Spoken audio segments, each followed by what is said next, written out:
오늘 연휴가 되어서 교인들이 좀 빠졌네요. 오늘 이제 사순절, 교회 달력으로는 사순절 셋째 주일이고 우리나라에서는 3.1 운동 기념주일로 지킨 주일입니다.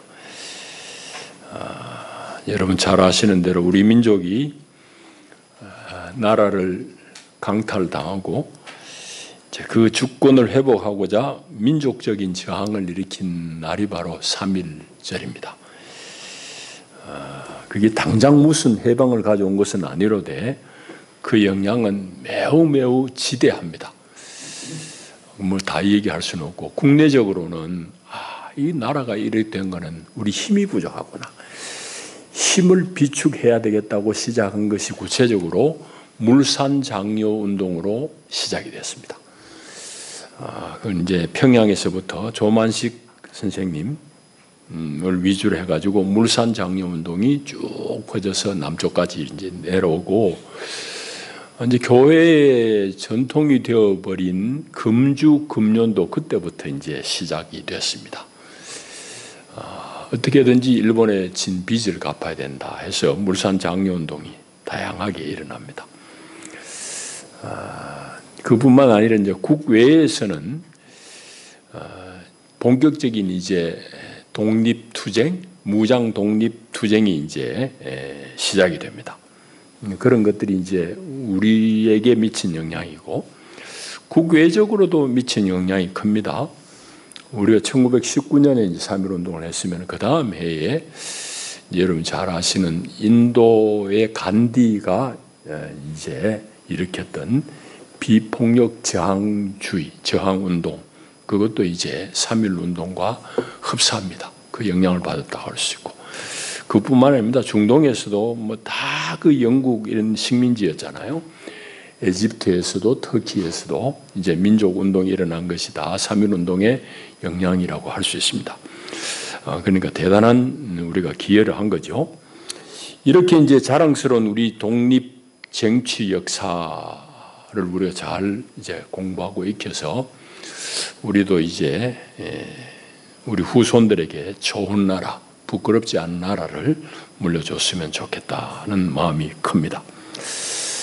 그런데 좀 아쉬운 것은 이제 오늘 우리가 보는 대로 우리는 뭐 일본이라고 얘기하면 자다가도 벌떡벌떡 일어납니다. 당한 게 있기 때문에 거기는 앉아야 되겠다고 생각을 하는데 이제 일본에게 25년 만에 처음으로 작년 통계로 우리 경제 성장률이 우리가 밑도입니다. 일본은 30년 그냥 잃어버린 30년 그러잖아요. 죽을 쏘고 있어요. 근데 그 일본보다 우리가 지금 못합니다. 그 얘기를 길게 할 수는 없고 그런 정도로 우리가 좀 역전당하는 것 같아서 매우 안타깝습니다. 오늘 우리 예레미야를 통해 가지고 오늘 우리가 세워 나가고 우리가 발전시켜 나가야 될 우리 조국 대한민국의 방향이 어떤 나라가 되어야 될 것인가 하는 그런 생각과 함께 오늘 우리 신앙의 지표를 어디로 잡아야 될 것인지 이런 얘기를 예레미야를 통해서 우리 한번 생각해 보면 좋겠습니다. 전체적인 이야기를 좀 드리면은 예레미야는 눈물의 선지자라는 별명이 있습니다. 눈물의 선지자. 이제 왜 그런가 하면은 예레미야가 사역한 그 예레미야 시대의 역사적인 배경은 한마디로 얘기하면 유다의 멸망입니다. 남왕국 유다가 멸망할 시점, 그 멸망하기 한 40년 전부터 하나님의 소명을 받고 선지자 역할을 한 사람이 예레미야입니다. 그러니까 나라가 망할 지점인데 그때 나라를 망하게 했던 장본인은 북쪽의 대제국으로 발돋움한 바벨론입니다. 신바벨로니아 제국이라고 여러분 책에서 배웠습니다만 그 바벨론 제국이에요. 이게 이제 세력이 막 커지면서 동서사방으로 이제 팽창하는데 남쪽으로는 유다까지 와가지고 유다를 자꾸 위협합니다. 그래가지고 나라가 완전히 망하기 10년 전부터 이미 예루살렘은 포위가 됐어요. 그래가지고는 이제 바벨론의 말을 잘 듣는 왕을 세워놓는데 왕이 바벨론을 등에 업고 왕이 되고 난 다음에는 자꾸 애굽하고 붙고 그래요. 애굽에 기울어지고 그러니까 또 폐위시켜버리고 막 그런 일이 반복이 됩니다. 그렇게 하다가 결국은 이제 포위되고 난 뒤에 10년 만에 예루살렘이 완전히 무너지고 성전도 무너지고 마지막 왕 시드기야는 눈이 뽑혀가지고 이제 바벨론의 포로로 잡혀가는 그런 수모를 당합니다. 이제 그런 역사의 현장에 있었던 분이 바로 예레미야입니다. 그 이제 예레미야가 처음 사역할 때는 요시야 왕 때입니다. 요시야 왕은 그러니까 이제 마지막 그 유다 왕국이 말기로 들어서면서 신앙 대개혁 운동을 일으켜요. 그래서 나라가 어떻게 다시 한번 굴기 하나 싶었는데 대단히 아쉽게도 요시야 왕이 그만 요절합니다. 일찍 전장에 나가가지고 죽어버려요. 그래서 이제 그 요시야의 개혁이 수포로 돌아가 버리죠. 그러고는 이제 요아스, 요야김 이런 사람은 다 석 달 만에 왕에 있다가 폐위당합니다. 그리고 여호야긴 마지막으로 시드기야 이렇게 해서 이제 나라가 망해버리는 거죠. 그때에 이제 사역했던 분이 바로 예레미야니까 얼마나 그 마음의 짐이 부담이 컸겠습니까? 그리고 그 시대의 상황을 이제 정치 외교적으로 얘기하자면은 외교적으로 줄타기 하던 시대였습니다. 그러니까 신흥 바벨론이 제국이 막 크니까 그 팽창하는 세력에 맞서기 위해 가지고 이스라엘 왕, 유다 왕들은 주로 어떤 정책을 펴는가 하면은 우리 전통적인 우방, 이집트, 애굽의 동맹관계를 더 공고히 해서 바벨론의 세력을 막고자 했습니다. 그런데 결국은 이제 실패하지요. 그렇게 애굽에 기우는 중에 예레미야 선지자만 거의 유일하게 예레미야 선지자만 외쳐댑니다. 핵심은 뭔가 하면 이렇습니다. 우리나라가 지금 어려운 것은 뭐 외교 잘못했어도 아니다. 우리 잘못한 것은 하나님의 백성인 이 백성들이 하나님으로부터 떠난 탓이다. 그 얘기를 자꾸 하는 겁니다. 우리가 망한 것은 하나님을 떠났기 때문이기 때문에 우리가 살 수 있는 길도 회복되는 길도 하나님께 돌이키는 길이다. 하나님을 바라보시오 하고 그럽니다. 그러면서 이제 더 노골적으로는 하나님이 지금 바벨론으로 우리나라를 괴롭히고 있는데 이 바벨론은 하나님의 손에 쥐어진 막대기와 같다. 매회초리다. 그러니 그 회초리를 맞아야 된다. 피하지 말아라 그럽니다. 왕이 기분이 좋겠어요? 백성들 기분이 좋겠어요? 다 기분 나쁜 거지. 그래가지고 저는 죽여라 해야 되는 겁니다. 그래서 이제 당장 죽이지는 않고 여기 1절에 있는 대로 왕의 시위대 뜰에 있는 감옥에 투옥시킵니다. 이제 왕의 시위대의 감옥이라는 것은 최고의 이제 국가 범죄인들, 그 죄수들을 이제 가두는 곳이잖아요. 거기에 이제 예레미야가 갇혀 있는 거예요. 그런 상황입니다. 예레미야는 지금 영어의 몸이에요. 그런 상황에서 하나님이 두 번째로 주신 말씀이 오늘 우리가 읽은 말씀이고, 첫 번째 주신 말씀 좀 이따 보겠지만은 앞에 32장에 나옵니다. 자, 그런 내용입니다. 자, 그런 정도로 우리가 아시고 본문 한번 살펴보실 텐데, 이제 1절 이하에 보게 되면은 이제 시위대 뜰에 있는 감옥에 갇혔을 때에 임한 야훼 하나님의 두 번째 말씀. 그럼 첫 번째 메시지는 뭐냐 하면은 바로 앞에 그 32장에 보면 나옵니다. 이제 쭉 읽어보시면 그런 내용인데, 결국은 그 시드기야 왕 제10년 느부갓네살 왕으로 치면 18년째에 예레미야에게 하나님의 말씀이 임하는데, 그건 뭔가 하면 핵심이 3절부터 쭉 나옵니다. 보라, 내가 이 성을 바벨론 왕에 넘기겠다. 바벨론에게 이 예루살렘 성을 넘기겠다고 얘기를 하고 그걸 예레미야가 말합니다. 예언이니까 말해버려요. 그리고 거기에 저항하는 시드기야는 어떻게 될 것이냐. 5절에 보면은 바벨론으로 끌어가기리니 시드기야는 내가 돌볼 때까지 거기에 있으리라. 야훼께서 이와 같이 말씀하시니라. 너희가 갈대아인과 싸울지라도 승리하지 못하리라. 그런 예언을 자꾸 해야 됩니다. 이 갈대아인은 바로 바벨론 사람 말합니다. 거기 저항하고 싸울지라도 너희들 못 이긴다. 그렇게 하나님의 말씀이 임해서 말했더니 시드기야가 하는 말이 5절 뒤에 내가 어찌하여 이같이 예언하느냐 하고 그를 투옥시켜버렸다 그랬습니다. 그러니까 투옥당한 경위가 나와 있습니다. 결국은 왕실이 가지고 있는 그런 정책에 대해서 비판하는 거지. 그 바벨론에 저항해봤자 헛수고다. 그리고 왕 당신은 거기 포로로 잡혀간다. 내가 돌볼 때까지 거기 있으리라 이 말은 네 죽을 때까지 거기 있는다 이 말입니다. 바벨론에 잡혀가 있는다 이 말이에요. 그게 이제 첫째 메시지죠. 그래가지고는 이제 시드기야가 잡혀가가지고 투옥당한 거예요. 투옥되어 있을 때 두 번째 말씀이 오늘 우리가 읽은 말씀이에요. 두 번째 임한 말씀을 전체적으로 보게 되면은 크고 은밀한 일이라고 쓰고 있습니다. 근데 이제 3절을 우리 한국 교회들이 이 번역이 조금 좀 부족해가지고 막 통성기도하는 것에 이제 교과서로 삼고 있는 게 3절인데 사실은 그렇지 않습니다. 그래서 하나님께서 두 번째 말씀이 이제 임하는데 2절부터 쭉 나오고 3절에 보면 너는 내게 부르짖으라 내가 내게 응답하겠고 내가 알지 못하는 크고 은밀한 일을 내게 보이리라. 이게 이제 부르짖으란 말은 막 큰 소리로 외치라 그 말이 아닙니다. 그냥 하나님한테 물어라 이 말입니다.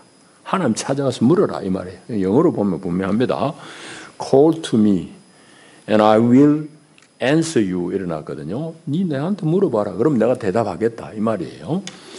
그래서 네가 알지 못했던 크고 은밀한 일을 나한테 보여주겠다 그 말씀이에요.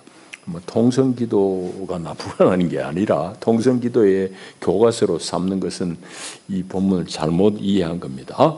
자, 어쨌든 그건 중요한 얘기가 아니고 4절 이하의 내용을 보면은 그거 장차 비밀한 일을 어떻게 요약할 수 있는가 하면은 첫째는 너희들이 지금 갈대아인 바벨론 군대에 대해서 저항하지만은 예루살렘 성은 망한다. 왜? 야훼 하나님의 진노 때문에 하나님이 얼굴을 돌려버리기 때문에 돌이 없다 이 말입니다. 그래서 너희들이 아무리 애를 쓰고 저항하지만은 결국에는 이 성 안에 시체가 가득할 것이다. 그런 얘기를 하고 있습니다. 그래서 4절 5절이 이제 그 얘기입니다. 그래서 시체로 이 성을 채우게 한다고 5절에 말씀하면서 그 이유는 그들의 모든 악행으로 말미암아 나의 얼굴을 가리어 이 성을 돌아보지 아니하였기 때문이라고 그래요. 이스라엘이 악행을 했다. 뭐가 악행이냐? 하나님을 배반했다는 얘기. 하나님을 떠났다는 거지. 그래서 하나님은 그 얼굴을 돌려버린다. 하나님 외면하니까 너희들이 아무리 애써도 안 된다 이 말이에요. 자, 그런 얘기를 먼저 하고 그 다음에 이제 6절부터 보게 되면은 갑자기 확 반전의 말씀을 하십니다. 이건 너무 그 얘기가 갑자기 확 달라져가지고 우리가 조금 뜨악하긴 한데 그 내용이 뭔가 하면은 이 망하게 했던 예루살렘 성읍을 하나님이 치료하시고 회복하시겠다는 말씀이에요. 그래서 회복한 결과 평안과 진실이 풍성함을 그들에게 나타낼 것이며 했습니다.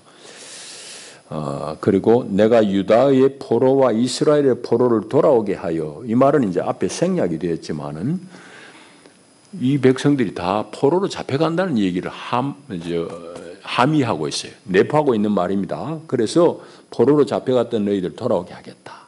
그리고 처음과 같이 나라를 회복시킬 것이다. 그런 말씀을 쭉 9절까지 하고 있어요. 자, 이제 그 중에서 우리가 이제 좀 잘 살펴봐야 될 것은 그 6절인데 평안과 진실이 풍성함을 평안은 알겠는데 진실이라고 번역된 말이 조금 미흡한 번역이라고 저는 봅니다. 이 진실이라고 번역하면 평안은 뭐 샬롬이니까 평화로 읽어야 돼요. 평화. 그 다음에 진실이라고 번역된 말은 에메트입니다. 에메트. 이건 하나님의 은혜, 하나님의 헤세드를 설명할 때 늘 따라붙는 그런 짝이 되는 말이에요. 에메트는 하나님의 불변하심을 말합니다. 그건 마치 아버지와 아들 사이의 관계에서 아들이 아버지한테 애먹인다고 아버지가 이놈 내가 네 아버지 아니야 하는 아버지는 없잖아. 어떻게 두들겨 패든지 궁결하든지 뭐 어떻게 해서든지 아들이 돌아오기를 바라고 아들을 계속 후원하기를 원하는 게 그 아버지지. 하나님 아버지가 바로 그런 하나님이에요. 불변하신 하나님. 이스라엘이 뒤죽박죽 한다고 하나님도 뒤죽박죽 하시는 하나님이 아니라는 얘기예요. 이스라엘이 거역했다고 하나님이 너 언약 나 다 무효? 뭐 그런 하나님이 아니라는 얘기예요. 이 에메트라는 말을 여기 지금 진실이라고 번역했는데 영어 성경에 이제 그런 게 있으니까 아마 우리도 그래 한 것 같아요. 더 정확하게 의미적으로 얘기하면 신실하신 변함없는 하나님의 평안을 여러분들이 볼 것이다. 그런 의미입니다. 자, 하나님 하여튼 변함없음을 말합니다. 그 진실이라고 번역된 말은. 그리고 그들의 죄악을 하나님 다 사하시겠다. 말씀이 8절 9절 말씀. 이제 성읍이 다시 회복되어서 기쁨의 성읍이 될 것이다. 그런 말씀입니다. 자, 그런데 중간에 좀 생략했지만은 이 하나님의 언약이 성취가 어떻게 되느냐, 언제 성취될 것이냐 하는 말씀을 14절부터 하고 있습니다. 그것이 성취된 날, 그날이 어떻게 누구로 말미암아 될 것인지에 대해서 말씀하고 있어요. 이 14절부터 보면은 야훼의 말씀이니라. 보라, 내가 이스라엘 집과 유다 집에 대하여 일러준 선한 말, 앞에 있는 그런 얘기들이 성취할 날이 이르리라. 그날 그때에 내가 다윗에게서 한 공의로운 가지가 나게 하려니 그가 이 땅에 정의와 공의를 실행할 것이라고 그랬습니다. 여러분, 이게 무슨 말이에요? 이 하나님의 언약이 성취되는 것은 누구로 말미암아? 다윗에게서 난 한 공의로운 가지, 나무의 가지 있잖아요. 그 가지로부터다 이 말입니다. 누구예요? 교회는 처음부터 예수 그리스도로 말미암아 이 언약의 말씀이 성취된 것이라고 고백하고 믿었어요. 예수 그리스도로 말합니다. 그러니까 신약은 첫 장 처음부터 첫 절부터 아브라함과 다윗의 자손 예수 그리스도의 족보라고 시작하는 이유도 바로 거기에 있습니다. 예수님이 다윗의 자손, 다윗의 후손이에요. 아니 그걸 이제 예레미야는 자기는 모르지. 하나님 주신 말씀에게 썼는데 오늘 이제 우리가 읽고 보니까 다윗에게서 난 한 공의로운 가지는 예수 그리스도. 그가 이 하나님이 예루살렘을 회복하신다는 이 언약을 이루신다 이 말이고, 그 예수 그리스도가 다스리는 것은 바로 정의와 공의의 실행입니다. 바로 그 말씀이에요. 자, 그래서 그 구원받은 예루살렘의 모습이 어떨 것인가를 16절이 쓰고 있는데 요약하자면 이렇습니다. 그 성이 이제 안전하다. 안전한 삶을 구가한다.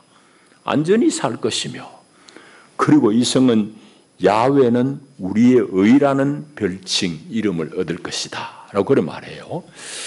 이게 이제 우리말로 읽어버리니까 이게 그건가 싶은지만은 사실은 대단히 재미있는 표현입니다. 16절이. 왜 그런가 하면 나라 망할 때 왕의 이름이 누구라고 그랬죠? 시드기야. 시드기야. 야는 야훼거든요. 시드기야. 야훼가 우리의 의다 이 말이에요. 체다카에서 나오는 말이에요. 시드기야 할 때.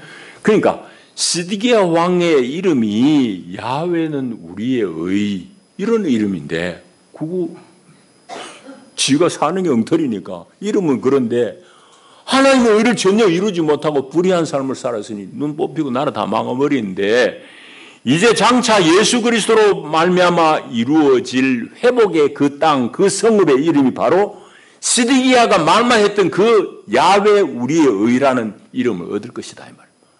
명실상부하게 야훼가 우리의 의라는 것을 마음 백성 앞에 드러내는 그런 성읍, 복된 성읍이 될 것이다 이 말입니다. 이제 그래 읽으면 오늘 본문 우리 다 이제 우리 살펴본 text이에요. 이제 우리 얘기를 좀 하십시다. 여러분이 이제 눈치가 조금 있는 분들은 벌써 알겠지만은 이 예레미야 당시 주전 6세기의 이 이스라엘의 형편, 유다의 형편과 오늘 우리의 현실, 오늘 우리 대한민국에 당한 현실이 겹쳐 보입니까? 대단히 유사합니다. 그러니까 역사를 공부하는 이유도 바로 여기 있습니다. 이제 역사는 미래의 지침이 되는 겁니다. 잘 공부하게 되면. 대단히 우리의 영적인 혹은 우리나라의 현실적인 모습과 대단히 겹치는 부분이 많습니다. 일단은 위정자는 어땠냐 보십시다. 당시의 왕들은 하나님의 말씀을 떠납니다. 떠나고는 소위 동맹 외교에 몰두합니다. 애굽, 전통적인 우방 애굽이 우리를 지켜줄 거야. 그래가지고는 바벨론한테 뺨때기 맞아가지고는 왕을 그냥 바벨론이 왕을 세워요. 네 왕해 하고는 이제 왕족 중에서 뽑아가 왕으로 세우는데 왕이 즉위했어. 근데 가만히 신하들도 그렇고 온 나라 분위기가 아이 폐하 애굽하고 우리가 각을 지면은 이 나라 하나도 못 견딥니다. 애굽하고 붙어야 됩니다. 왕이 바벨론에 의해 가지고 세워지나 놓고는 정치를 하면서는 애굽에 자꾸 기웁니다. 그러니까 또 폐위시키고 급합니다. 계속. 그러니까 왕들은 하나님의 말씀보다는 소위 동맹 외교라는 이념에 경도돼 버린 거예요. 몰두한 거예요. 자, 그런 형편. 그러면 그 당시에 백성들의 상황은 어떨까?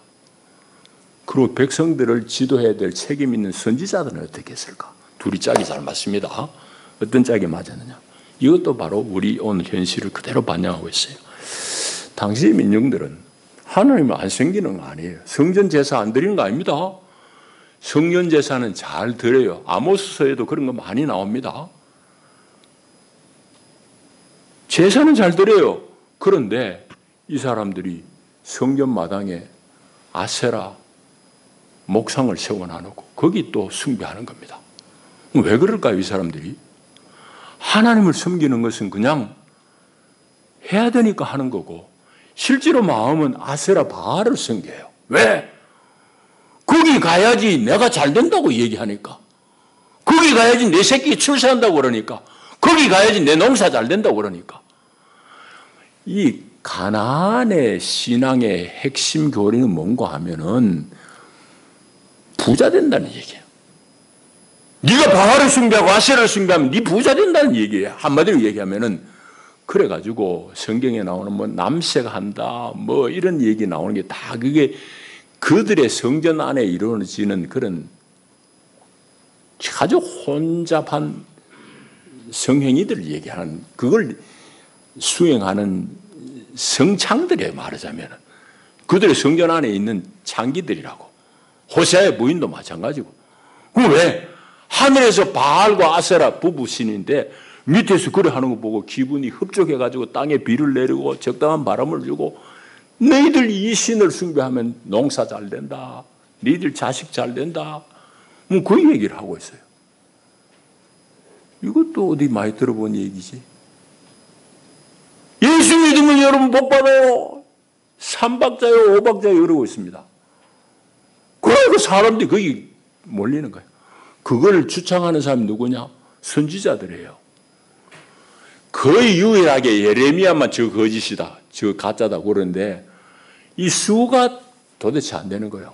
이 예레미야서나 이 성경 열왕기서를 보게 되면 한 400명 이상이 그 등장해요. 그 중에 제일 오야붕이 대장이 누군가 하면은 하나냐입니다. 하나냐. 그 이게 얼마나 기고만장한 거면 왕실의 후광을 입으니까 이 거짓 선지자 대장 하나냐가 왕실 마당에서 그냥 예레미야 뺨을 치고요. 난리 별 난리를 다 칩니다. 그 정도로 뒷배가 든든하다는 얘기지. 왕의 후광을 입고는 예레미야를 치고 뺨따고 치고 난리예요. 그런 정도의 거짓 선지자들이 횡행할 때입니다. 한 사람 오직 예레미야 하나님의 사람 예레미야만이 옳거든 소리를 합니다. 여러분이 잘못된 것은 지금 외교 잘못해서도 아니고 여러분이 잘못된 것은 하나님으로부터 하나님 우리에게서 떠났기 때문이다.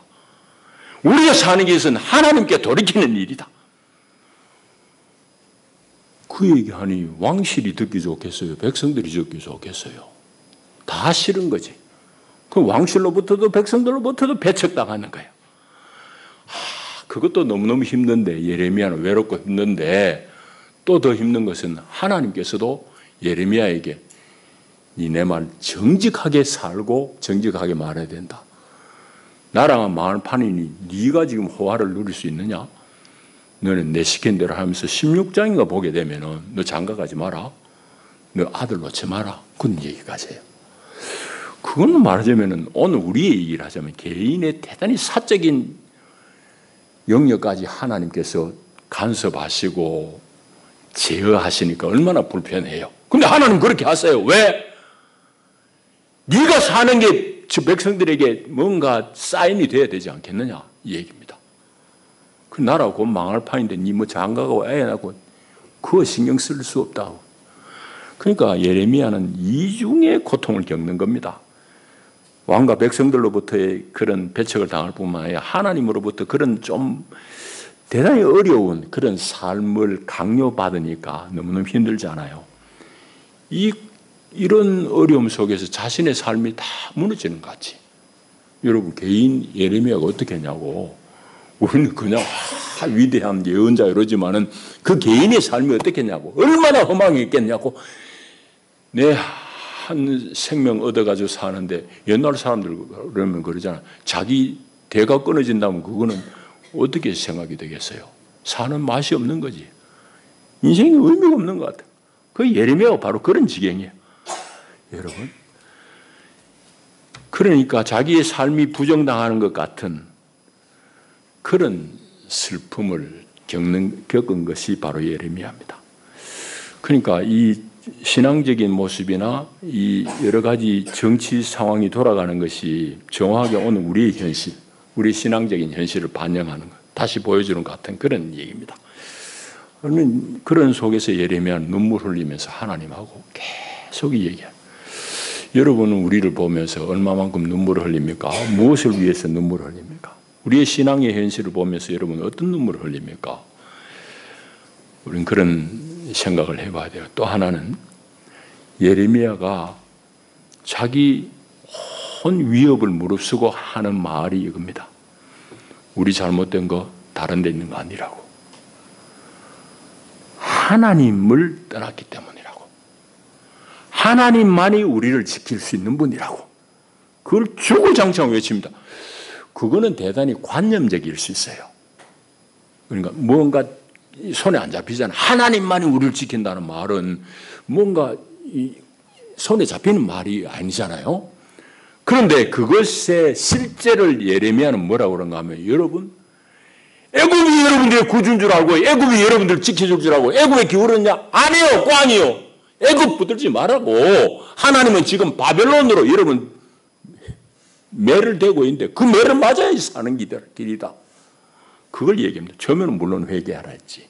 근데 안 되니 이제는 하나님은 이제 그 매를 회초를 들고 바벨론으로 우리를 징치하시니 그거 괜히 어기장 놓고 뭐 피하다가는 더 당한다고 얘기를 해요.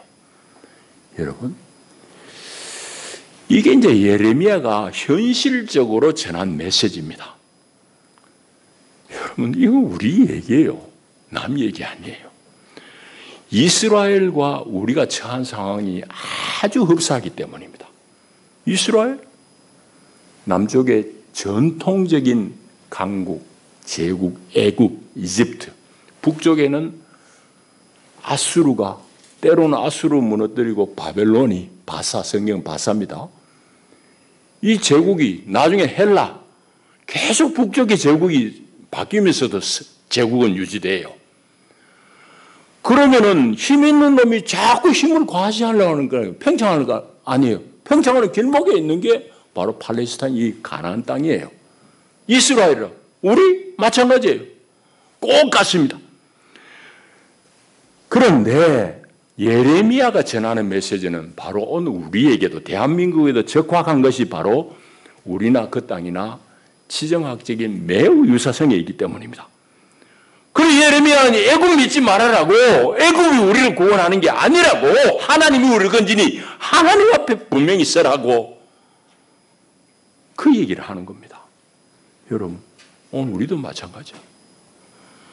세상에 어느 나라도 지 손해보면서 우리를 지켜줄 나라는 세상에 아무도 없습니다. 동맹이라고 해가지고 우리를 지켜줄 리는 더더구나 없습니다. 이익이 맞는 동안, 이익이 합치되는 동안만 우리하고 거래할 뿐이에요. 그런데 우리는 정신 나갔지? 간쓸게 다 빼줄 듯이 합니다. 여러분, 그러니까 우리가 얼마나 무지하냐고. 근데 해방 전국에서 우리 참 어수선할 때지만 우리 옛날 어른들 글도 짧고 그런데도요, 정말 비수 같은 그런 말을 했으니 나도 듣고 자랐지. 무슨 말인지 여러분 아세요? 젊은이들 모를 겁니다. 미국 믿지 말고 소련에 속지 말자. 일본 일어선다. 그런 말을 했어요. 그런 말을 했다. 옛날 그 글도 짧은 어른들이 그런 말을 했다니까. 그 말이 맞는 말이지. 세상에 우리가 믿을 만한 나라가 어디 있어요? 어느 나라도 지 이익 때문에 우리하고 거래할 뿐이에요. 그런데 우린 정신 나간 것이. 그러니까 다른 나라와 잘 협력해서 외교 관계를 맺으면서 우리와 적국 관계를 최소화시키는 게 외교의 근본이에요. 세상 어느 나라도 국가도 우리를 그냥 지켜주는 국가 없어요. 그런데 지금은 우리 경제가 대단히 어렵다고 얘기했잖아요. 이유가 어디에 있어요? 우리 안보 위기 아주 심각합니다. 안보가 대단히 위협받는 이유, 한 가지 이유 때문입니다. 이스라엘의 우매함을 우리가 지금 쫓고 있기 때문입니다. 좋은 말로는 이념 외교지, 가치 외교지. 아니, 세상에 그런 게 어디 있어요? 여러분, 세상에 우리를 그냥 지켜줄 나라가 아무도 없어요. 그걸 우리가 망각하고 있는. 자, 그 다음에 한 가지 더 살펴봐야 됩니다. 14절 이하의 말씀인데, 회복이 실질적으로 어느 때 누구에 의해서 이루어질 것인가에 대해서 말씀하고 있습니다. 그거는 조금 전에 살폈듯이 예수 그리스도를 통해서 이 나라가 회복된다고 말씀하시고, 그분이 다스리는 통치의 기본 철학은 정의와 공의가 실현되는 것이라고 말씀합니다. 그러니까 예수 그리스도께서 가져오실 유다의 구원은, 그 나라는 구원받은 나라의 모습은 정의와 공의가 실행되는 것이라고 명확하게 말씀하고 있습니다. 여러분, 그런데 여러분들은 이런 성경의 말씀들을 읽으면서 어떤 감수성을 보이고 있냐 말이지. 예레미야가 공의와 정의에 대해서 이렇게 말씀한 이 예언은 그냥 하는 말이 아니에요. 공치사가 아니에요. 그것은 예레미야 당시에 불의한 세상에 대한 분노고 절규입니다. 오늘 우리가 하나님을 떠나가지고 하나님 법을 떠나서 그 얘기는 예언서 다른 데 보면 자세히 나와있잖아요. 힘 있는 놈 막 그 힘으로 없는 일을 더 강탈해 먹고, 그런 것에 대한 비난이고 절규예요. 오늘 대한민국에 얼마나 많은 분노의 절규가 넘칩니까? 그런 얘기는 교인들은 다 읽고 싶어요. 내 하나 예수 잘 믿다. 내 복 받고 편하게 살면 되지. 뭐 그런 정도예요. 그건 그리스도인의 심성이 아니올시다. 미안하지만은. 너무너무 우리는 잘못 배워왔고 잘못 길들여져 있어요. 주님이 가르친 주기도도 첫마디가 나라가 임하도록 기도해라고. 그 나라는 뜻이 하늘에서 이룬 것 같이 땅에서도 이루어져야 될 그 나라라고 얘기했잖아요. 그런데 우리는 그 나라에 대한 관심이 어찌하면 내 잘 먹고 잘 살까? 그게 성전 안에 바알을 섬기던 이스라엘하고 뭐 달라요? 똑같은 얘기지.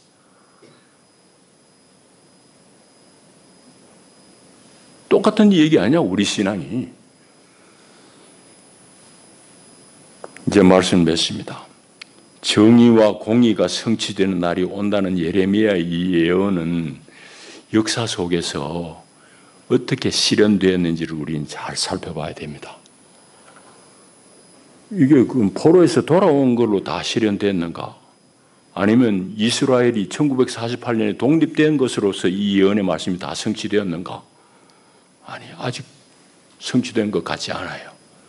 지금도 예루살렘 여러분 보는 대로입니다. 전쟁이 계속되고 있습니다. 증오와 살상이 지금도 계속되고 있습니다. 어제 아래도 공중에서 그냥 총격을 가해가지고 수백 명이 죽었잖아. 지금도 그건 전쟁의 땅이에요. 그러니 이 예언이 어떻게 성취됐을까? 이 예언은 전혀 우리가 생각하는 방식과는 다른 방식으로 성취된 것을 알아야 됩니다. 그럼 바로 다윗의 한 의로운 가지라고 했듯이 예수 그리스도가 보여준 방식입니다. 그는 힘에 의해서 강제된 평화, 힘으로 제압한 평화가 아니고 훨씬 더 근본적이고 궁극적인 방식으로 예수님은 이 땅에 정의와 공의를 실현하신 분입니다. 예수님이 보여주신 모범은 바로 십자가와 부활 사건입니다. 여러분, 우리는 이 예수님을 통해서 참된 정의와 공의가 어떻게 실현되고 무엇인지를 우리는 알게 되었습니다. 그 예수를 주로 고백하고 내가 제자라고 그분을 뒤를 따른다고 하면 우리 마땅히 주님 가신 그 길을, 그 방식을 쫓아야죠. 세상은 여러분 보세요. 바벨론, 이 바벨론 옛날만 있었나요? 자꾸 바뀝니다. 바벨론이 헬라가 됐다, 헬라 로마 됐다, 로마가 미국으로 갔다. 전부 그 판에 제국은 언제나 있습니다. 이런 바벨론과 같은 큰 세상의 세력들을 우리는 두려워하고 움츠러들어야 될까요? 아닙니다. 왜? 주님의 부활 생명이 온 세상을 뒤덮는 그날, 우리가 말하는 주님 예수님 다시 오시는 그날에 이 세상은 완전한 정의와 공의로 뒤덮일 날일 것입니다. 이것을 우리는 약속으로 받고 삽니다. 그렇기 때문에 이제 오늘 성도는 여기 우리가 발 디디고 사는 이 땅에서 주님의 그 나라의 이상인 정의와 공의를 위해서 수고하고 헌신해야 되는 겁니다. 그러니까 한편으로 우리 현실을 응시하면서도 또 한편으로는 하나님이 가져오실 궁극적인 생명의 세계를 봐야 돼요. 이 둘을 동시에 붙드는 사람이 바로 예언자와 같은 사람입니다. 예언자의 영성이 바로 그거예요. 예레미야 비참하게 생을 마감하잖아요. 이사야 마찬가지잖아요. 사지가 어떻게 톱으로 썰려요. 그럼에도 불구하고 그들이 하나님의 말씀을 정직하게 대언하고 삶을 전혀 비굴함 없이 당당하게 그 어려움을 맞섰던 한 가지 이유는 뭐냐? 하나님이 보여주실 그 이상이 분명 자기들이 실제로 다가왔기 때문입니다. 아직은 안 왔지만은 그 중심에 그거 임했기 때문이에요. 이게 예언자들의 영성이고, 좀 비슷하게 이야기하자면 오늘 3.1절인데 조국의 독립을 위해서 자기 목숨을 내어놓고 헌신했던 우리 애국 독립 선열들의 영성이고 그들의 사상이기도 합니다. 여러분, 그분들은 일제가 저렇게 강압하고 포악하게 강탈하고 있지만은 멀지 않은 미래에 일본은 무너질 것이라는 확신이 있었습니다. 그리고 그와 동시에 자유대한은 반드시 세워질 것에 대한 꿈이 있고 그것이 아주 실감되니까 자기의 현재 삶을 다 드리면서 했던 거예요. 그 차이입니다. 여러분, 그러니까 그 미래에 대한 이상을 보았기에 그들은 현재, 당신들의 현재에서 치열하게, 그렇지만 아주 당당하게 일제에 항거할 수 있었던 겁니다. 오늘 그리스도인의 삶이 마찬가지입니다. 오늘 예수 그리스도가 이미 모범으로 보여주셨을 뿐만 아니라 장차 완성하실 그 나라의 이상을 우리는 다 성경 가운데서 보고 있습니다. 그래서 주님이 이루실 이 온전한 회복의 날, 그 평화의 그 날을 우리는 바라보기 때문에 오늘 우리의 현실이 대단히 모순이 가득하고 불의가 가득하지만은 이 오늘 우리 현실을 우리 외면하지 아니하고 직면하고 거슬려며 주님이 가신 그 길을 우리도 따라가는 겁니다. 그게 그리스도이고, 그게 조금씩이라도 모순 덩어리의 이 땅을 조금씩 회복하는 우리의 수고가 거기서 이루어지는 거지. 이거 놓쳐버리면은 여러분, 예수 믿는 게 뭐예요? 무당 부닥거리 하는 거하고 뭐가 다르냐고. 이름만 예수지. 기도하십시다. 하나님 아버지, 주님 예수님께서 이루실 그 회복의 그 날을 이미 예레미야는 바라보고 현실 속에서의 그 나라의 대단히 불의한 모습, 하나님을 떠나서 이국리 저국리 하는 그 백성들을 향해서 꾸중하고 하나님 말씀을 대언하다가 고초를 겪는 예레미야. 그러나 그 예레미야의 말씀이 오늘 우리가 역사 속에서 어떻게 성취되는지를 오늘 한참 뒤에 2500년, 600년 뒤에 우리는 이렇게 역사를 조망하면서 오늘 우리의 삶을 돌아봅니다. 우리의 현실이, 우리 신앙의 모습이 그 당시에 별반 다를 바 없습니다. 아버지, 다만 우리를 도우셔서 주님이 보여주신 그 정의와 공의가 회복되는 그 나라를 열망하며 오늘 세상 가운데 불의한 세력에 맞서며 주님의 거룩한 뜻을 확장시켜 나가는 주의 제자들이 되게 하옵소서. 예수님 이름으로 축복하고 기도하옵나이다. 아멘.